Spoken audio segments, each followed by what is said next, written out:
Hello and welcome to a look of Wiedersehen Monty for the Commodore 64, a game that was released by Gremlin. Monty the Mole is in a precarious situation because he just happens to be the most wanted mole in the world due to his antics in the previous game, Monty on the Run. In that game, Monty allowed himself to do the unthinkable crime of stealing some coal in order to keep himself warm, and being chased by the authorities, he managed to jump onto a boat and escape the English countryside, finding himself heading towards the continental mainland. In this game, however, the organization Intermole, yes, I'm not making that one up, has caught his scent and are now chasing him, forcing him to flee for his life. Apparently, stealing coal is a crime punishable by death, but why not? In order to finally escape the authorities for good, Monty has come up with the plan of buying the Greek island called Montos, which is an island that no one knows exists, and as such, by escaping to that place, he can live out his life in peace and tranquility, finally escaping the watchful eye of the authorities. As you can imagine, buying an island is not exactly cheap, so in order to raise the money to buy said island, Monty has to obtain various different objects. The more common objects of such are the traveler's checks that Monty can cash in. But he also has to try and make money by doing other things such as fencing the Mona Lisa, that's probably worth a few pennies, repairing his race car so he can win the Monaco Grand Prix, and handing over various different items to various different nations. The Germans might be interested in some very fine wine, and so on and so on. As you can likely gather, you are in control of Monty, who has to navigate various different screens, trying to pick up certain objects and avoiding enemies which will usually patrol back and forth or up and down. Besides the traveler's checks and plot items, there are also other objects to obtain. Some of them are just giving bonus points, but there are two distinct items which have some importance. First and foremost, the airline ticket. If you have one or more of such, you can go to an airport, and by hitting the Commodore key, you can board a plane and fly to a different location. The other object is the bottles of alcohol that are strewn about, and while it's tempting to pick them up because they confer a pretty decent point score, they go with the little downside of making Monty completely uncontrollable for a set amount of time.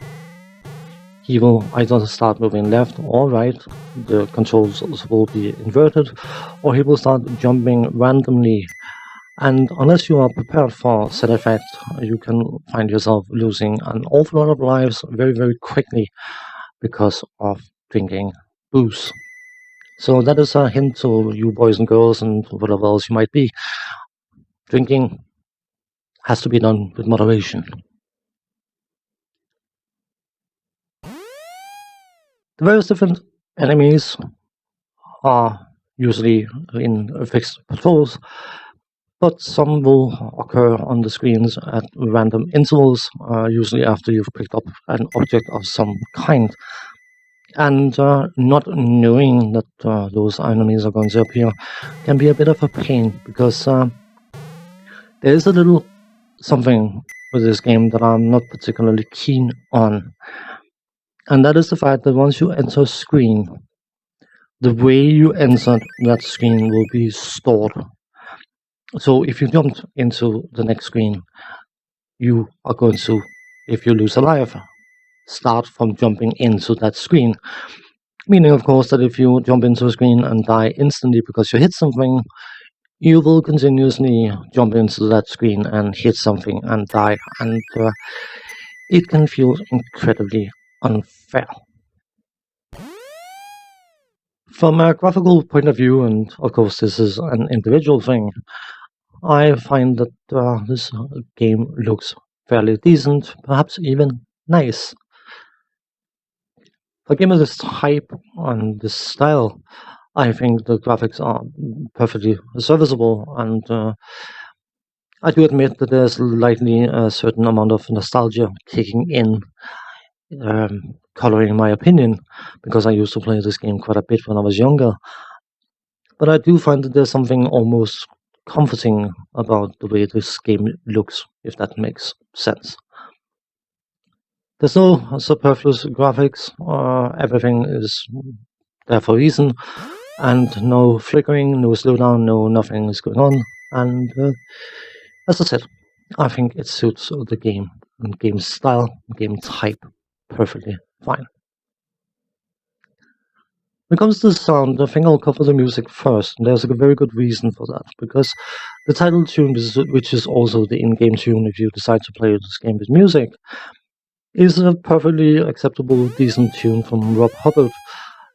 But unfortunately, it is overshadowed by the music from the previous game, Monty on the Run, which by many has been voted to be the best Commodore 64 tune ever made, which is not something I agree with, but I think it's a bit unjust to slam this game's music based on another title's music. It can stand on its own feet. It's nothing spectacular, but it's not bad either. But personally, I always play this game with sound effects, and there's a very good reason for that, and that is because as Monty travels across various different nations, you get a small jingle, either a variation of that nation's national anthem or some sort of music that you can associate with that country. Visiting Sweden, for instance, you get a hint of the Muppet Show Swedish Chef theme kicking in, which I think is a cute little detail.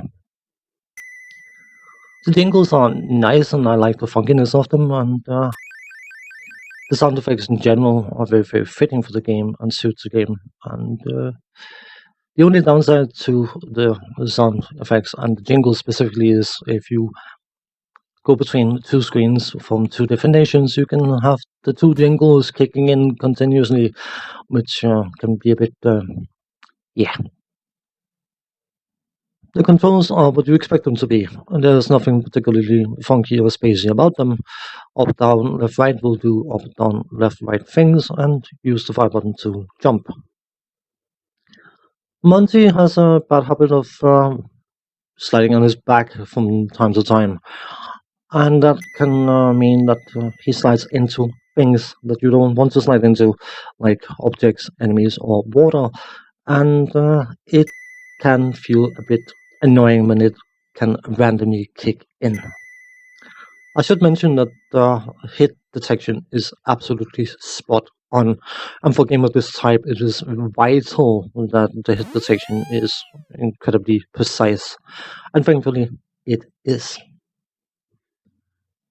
If you happen to be the type who enjoy platform puzzlers and don't mind that there's an awful lot of memorization required and trial and error gameplay kind of thing, you can find a lot of enjoyment out of this particular title. But if you don't enjoy that gameplay, the frustration level this game incurs will likely make you want to punch a hole in a wall. Often overshadowed by the previous title, Monty on the Run, personally, I do find that Auf Wiedersehen Monty is the better game. And I know it is possible to beat it, because I had the manage to do that in my younger days. So on that note, I will say thanks for watching, and take care, and see you next time. Bye bye for now.